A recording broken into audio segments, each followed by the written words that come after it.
नमस्कार, मैं चंदन उपाध्याय आप सभी लोग का बहुत बहुत स्वागत एवं अभिनंदन करता हूं आपके अपने YouTube चैनल साइकोलॉजी वाले गुरुजी में।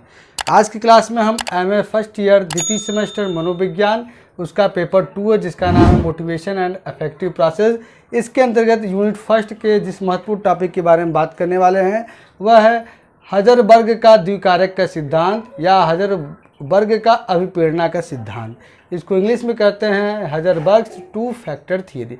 तो आज की क्लास में हम समझने वाले हैं कि हजरबर्ग महोदय ने अभिप्रेरणा को लेकर अपना क्या कॉन्सेप्ट दिया था, क्या सिद्धांत दिया था और वो सिद्धांत कैसे जो है अपने कार्य किसी भी कंपनी या किसी भी ऑर्गेनाइजेशन में काम करने वाले कर्मचारियों के लिए बहुत ही महत्वपूर्ण साबित होता है। तो वीडियो में आप लास्ट तक बने रहिएगा और अगर आप चैनल में पहली बार विजिट करें तो चैनल को सब्सक्राइब करके बेल आइकन को प्रेस कर दीजिएगा, क्योंकि इस चैनल पर आपको साइकोलॉजी से रिलेटेड बेहतरीन कंटेंट देखने को मिलते रहते हैं। तो चलिए शुरू करते हैं और शुरू से समझते हैं कि हजरबर्ग का द्विकारक सिद्धांत कैसे विकसित हुआ। देखिए, इनका पूरा नाम है फ्रेडरिक हजरबर्ग तथा इनके जो सहयोगी हैं इन सभी ने आपस में मिलकर किस क्षेत्र में पिट्सबर्ग क्षेत्र का नाम है, उस क्षेत्र के 200 अभियंताओं यानी कि इंजीनियर एवं लेखपालों के साक्षात्कार से प्राप्त निष्कर्षों के आधार पर 1959 में द्विघटक विचारधारा का विकास किया है। यानी कि जो हजरबर्ग का द्विकारक का सिद्धांत की उत्पत्ति हुई वो कैसे हुई। हजरबर्ग तथा उनके जो सहयोगी थे, जो साथी मनोवैज्ञानिक थे, उन लोगों ने पिट्सबर्ग क्षेत्र के 200 इंजीनियरों तथा लेखपालों का साक्षात्कार लिया। फिर उससे जो भी निष्कर्ष प्राप्त हुआ उसके आधार पर इन्होंने क्या है द्विघटक विचारधारा का विकास किया और इसे अभिप्रेरणा की आरोग्य विचारधारा के नाम से भी जाना जाता है। इसे द्विघटक या द्विकारक का सिद्धांत क्यों कहा जाता है, क्योंकि इसमें दो ही फैक्टर होते हैं। पहला फैक्टर होता है हाइजीन फैक्टर, ठीक है, यच फैक्टर, और दूसरा होता है मोटिवेशनल फैक्टर यानी कि यम फैक्टर। पहला फैक्टर होता है हाइजीन फैक्टर और दूसरा फैक्टर होता है हाइजीन मतलब होता है आरोग्य कारक या स्वच्छता कारक से संबंधित कारक, और मोटिवेशनल फैक्टर मतलब होता है अभिप्रेरणा से संबंधित कारक। इसलिए इसे द्विकारक का सिद्धांत कहा जाता है हजरबर्ग महोदय का। आगे बढ़ते हैं। इनके अनुसार मानव व्यवहार को समझने के लिए उनके कार्य प्रवृत्तियों का अध्ययन किया जाना आवश्यक है।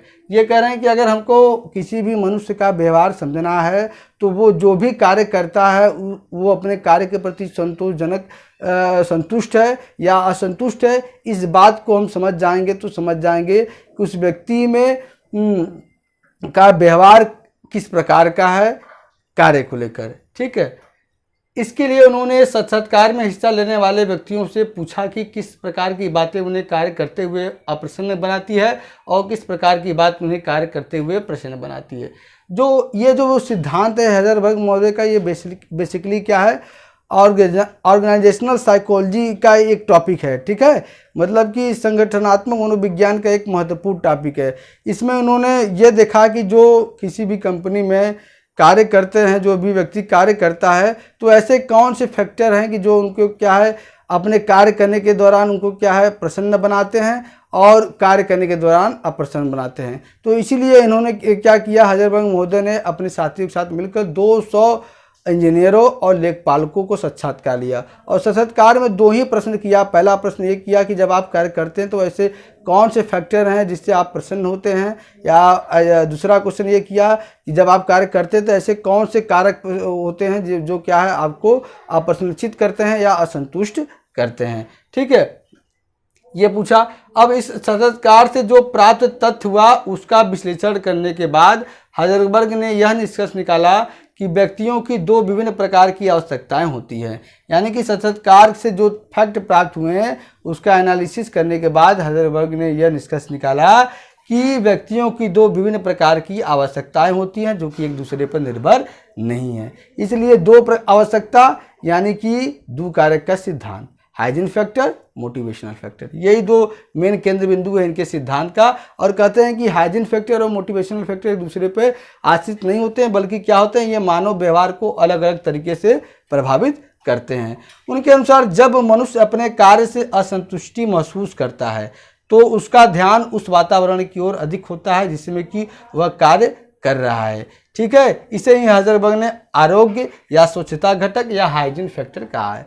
इनके कहने का पहला मतलब ये है हाइजेनबर्ग महोदय कि जब भी व्यक्ति जहाँ कार्य कर रहा है, अगर उस कार्य से वो असंतुष्ट होता है, अगर उस कार्य में उसकी रुचि नहीं होती है, तो कार्य से ध्यान हटकर बाकी जो चारों तरफ वातावरण है उस पर उसका ध्यान ज़्यादा फोकस होता है। जैसे आपको जो क्लास लिया जा रहा है, अगर क्लास लेने में आपका मन नहीं लग रहा है, ठीक है, तो आप क्या करेंगे, क्लास में जब आपका ध्यान पढ़ने से हट जाएगा तो आप क्या है, लाइट पे देखेंगे, पंखा देखेंगे, बाहर देखेंगे खिड़की से और एक दूसरे से बातचीत करेंगे।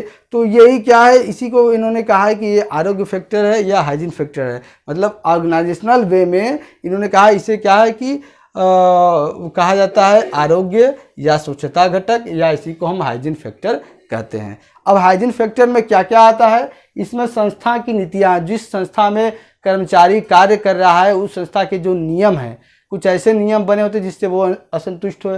प्रशासन, जो एडमिनिस्ट्रेशन होता है उस किसी भी ऑर्गेनाइजेशन का, वो भी महत्वपूर्ण भूमिका निभाता है इस फैक्टर को। और पर्यवेक्षण, सुपरविजन, कार्य की दशाएं, कार्य का कंडीशन कैसा है, लगातार करना पड़ रहा है, ठंडा है कि मौसम वहाँ पे कि गर्म मौसम है। और कार्य सुरक्षा, जॉब सिक्योरिटी, जॉब उसका ऐसा है कि मतलब उसका कोई उम्मीद नहीं, कभी भी निकाल सकता है, या कि जॉब उसका सिक्योर है। इत्यादि चीज़ क्या है आपके हाइजीन फैक्टर में इन्वॉल्व होती है, जिससे क्या है एक कर्मचारी प्रभावित होता रहता है। ठीक है, इसके विपरीत जब व्यक्ति कार्य से अच्छा महसूस करते हैं तो उनका ध्यान कार्य की तरफ अधिक रहता है। सही बात है, जब आपका पढ़ाई में मन लगता है, जब आप सपोज करिए जब आप मैथ का सवाल लगा रहे हैं, आपको मैथ का सवाल आ रहा है, तो क्या करेंगे आप जो है और भी ज़्यादा मोटिवेट होकर और भी एक्सरसाइज आप करेंगे और आपका ध्यान उसी तरफ रहेगा। ठीक इसी प्रकार से एक ऑर्गेनाइजेशन में, एक संगठन में, एक संस्था में, एक कंपनी जो कर्मचारी कार्य करता है, अगर उसका ध्यान कार्य करने की तरफ है, मतलब वो वहाँ जो सुख सुविधा उसको मिल रही है उससे वो क्या है, संतुष्ट है, तो वो कार्य को और भी अच्छे तरीके से करेगा, जिससे उस कंपनी का उत्पादन और शेयर तथा प्रॉफिट बढ़ेगा। यही बात यहाँ पे कहा जा रहा है। और इसी को हम क्या कह देते हैं, इसी को हम अभिप्रेरणात्मक कारक या उत्प्रेरक कारक, या इसी को मोटिवेशन फैक्टर या एमएफ कहा जाता है। ठीक है, उत्प्रेरक तत्व में कर्मचारी क्या आती है, उपलब्धियां आती हैं। बीच बीच में कर्मचारी को आप अच्छा काम कर रहा है तो बोनस दीजिए, प्रमोट करिए। ठीक है, जैसे आप स्कूल में देखिए, बच्चे अगर अच्छा एग्जाम में पास करें तो उनको कुछ शाबाशी दीजिए, कुछ इनाम दीजिए। ठीक है, इससे बच्चे को और भी ज़्यादा मोटिवेशन मिलता है और वो अपने फील्ड में और भी अच्छा बेहतर करने के लिए तत्पर होता है। ठीक है, मान्यता, इनके कार्य को जो आप सराहना दीजिए कि नहीं ठीक कर रहे हैं, आगे आप इसी दिशा में बढ़िए। अधिक उत्तरदायित्व तथा विकास के अवसर सम्मिलित किए गए हैं। ठीक है, जैसे वो कार्य को अच्छे से कर रहे हैं तो उनको और भी रिस्पॉन्सिबिलिटी दीजिए, और रिस्पॉन्सिबिलिटी ही ना दीजिए बल्कि उसके हिसाब से उनका वेतन भी बढ़ाइए। और क्या करिए, और भी कई अवसर दीजिए। अगर वो उनमें अगर ये गुण है कि और भी कई क्षेत्र में वो बढ़ सकते हैं, तो और भी अतिरिक्त उत्तरदायित्व देके उनको क्या है प्रमोट कीजिए या उनको प्रमोशन दीजिए। इससे क्या है वो कार्य में लगा रहता है। जितनी भी बड़ी बड़ी कंपनियां हैं वो हमेशा इस बात का ध्यान रखती हैं कि वहाँ पे कार्य करने वाला जो वर्कर है वो संतुष्ट है। अगर वर्कर वहाँ के वातावरण से संतुष्ट है तो ऑटोमेटिकली उस कंपनी का उत्पादन और शेयर बहुत ज़्यादा बढ़ता है, जिससे ग्रोथ बहुत ज़्यादा होता है। ठीक है, यही बात, इसे हम उत्प्रेरक कारक कहा जाता है। पहले वाले हमने बताया हाइजीन फैक्टर, दूसरे वाले में बताया हमने मोटिवेटिंग फैक्टर। ठीक है, ये जो है दोनों व्यक्ति को अलग अलग तरीके से प्रभावित करती रहती है। संक्षेप में यह विचारधारा यह स्वीकार करता है कि एक व्यक्ति कार्य करने के लिए उस समय प्रेरित होगा, या एक बच्चा पढ़ने के लिए उस समय प्रेरित होगा जब उसे विकास के पर्याप्त अवसर प्रदान किए जाएं। ठीक है, कार्य रुचिकर हो, कार्य निरस न हो, रुचिकर हो, तथा उसके कार्य को मान्यता भी मिले, मतलब कि नहीं कार्य तुम अच्छा कर रहे हो, प्रमोशन मिले, तथा उन्नति की राशा हो। ठीक है, उन्नति मतलब उसे उस फील्ड में आगे बढ़ने का भी बहुत अवसर उपलब्ध हो। यह विचारधारा उच्च स्तरीय कर्मचारियों के संबंध में खरी उतरती है। यानी कि जो विचारधारा हाइजेनबर्ग महोदय का कि किसी भी कंपनी में उच्च स्तर के जो कर्मचारी होते हैं मोटिवेटिंग फैक्टर जो होता है उसी से प्रभावित होते हैं। ठीक है, इसके अलावा यह भी सत्य है कि आरोग्य घटकों की उपस्थिति असंतुष्टि को कमजोर करती है। यानी कि इसका मतलब है अगर किसी भी कंपनी में आरोग्य घटक या स्वच्छता घटक या हाइजीन फैक्टर बहुत ज़्यादा है तो क्या होता है कि वहाँ से जो कर्मचारी होते हैं कंपनी में काम करने वाले वो असंतुष्ट ज़्यादा होते हैं, जिससे वो कार्य को मन से नहीं करते हैं। और जब मन से नहीं करते हैं तो प्रोडक्शन ज़्यादा होगा नहीं, उत्पादन ज़्यादा होगा नहीं, और क्या हो कि उस कंपनी की प्रॉफिट घट जाएगी, लॉस हो जाएगा और कंपनी बंद होने के कार्य पहुँच जाएगा। ठीक है। और कार्य संतोष में वृद्धि का 81% उत्प्रेरणात्मक घटकों तथा 19% आरोग्य घटकों से प्राप्त होता है।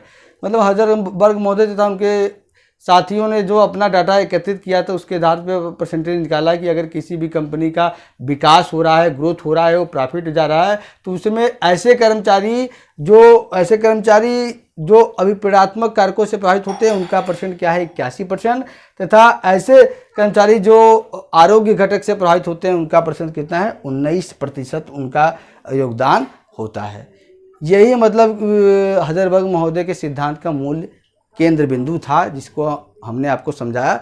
2 फैक्टर होते हैं, संक्षेप में कह दें कि हजरबर्ग महोदय के सिद्धांत के 2 फैक्टर होते हैं। पहला हाइजीन फैक्टर, जिसको हिंदी में आरोग्य घटक या स्वच्छता कारक कहते हैं। दूसरा मोटिवेटिंग फैक्टर, जिसको हम अभिप्रेरणात्मक कारक कहते हैं। और ये कारक क्या है, अलग अलग व्यक्ति के व्यवहार को प्रभावित करते हैं।